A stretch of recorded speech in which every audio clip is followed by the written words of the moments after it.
On Pete Crow-Armstrong's Baseball Savant page, we can see that in 2024, in 410 plate appearances, he batted .237 with a .670 OPS, but he did have 10 home runs and 27 steals.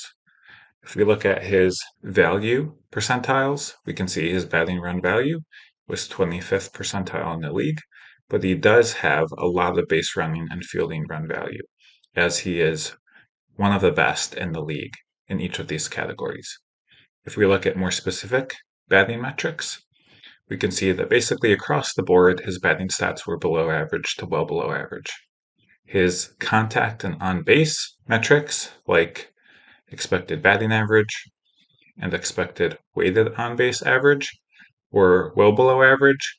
One area where he's about league average is his batted ball quality. So he is able to hit the ball hard, or at least league average in terms of hard, and his barrel rate is league average as well.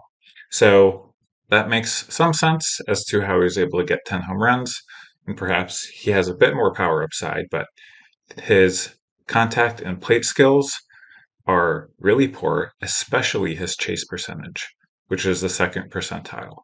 He's one of the worst in the league at swinging at pitches outside the zone, and as long as this is the case, he's not going to hit for a high average. He's not going to have a high on base. He's not going to bat close to the top of the Cubs lineup.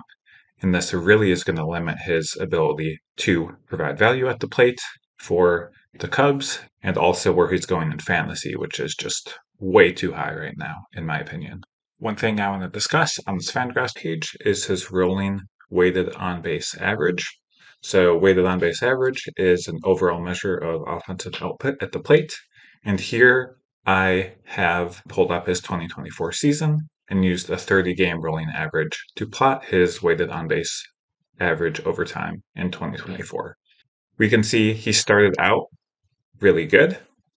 So about 310 is the average, but basically pretty immediately this declined and was almost unplayable down here at 183 for a stretch midseason, and then began to rise again and finish somewhat strong for the most part until it fell off again at the end. And I think a lot of people look at this graph, if they're looking at a pre-All-Star game, post-All-Star game split, which would be somewhere in here, they look at it and say, okay, he struggled in the first half, but he broke out of it and made adjustments in the second half. But I just don't see this at all. I mentioned his biggest problem is his chase rate. He's one of the worst in the league at this and chases everything.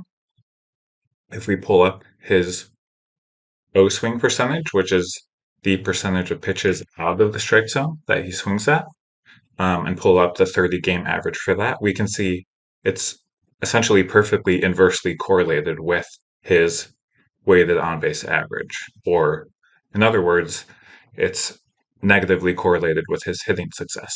So when he was doing good at the beginning of the season, he had an O swing of about 40%, which is still bad. League average is about 30%. So he's way above league average at his best. And he started pressing and chasing over half of pitches out of the strike zone. And as he did this, his performance absolutely cratered. When he began to get that back in line to some degree, more towards 40%, we can see his performance at the plate increased. But then at the end of the season, we can see he went back to a nearly 50% chase rate and reverted to his old tendencies. And so this is one of the reasons why I don't see adjustments made in the second half that will carry over to 2025.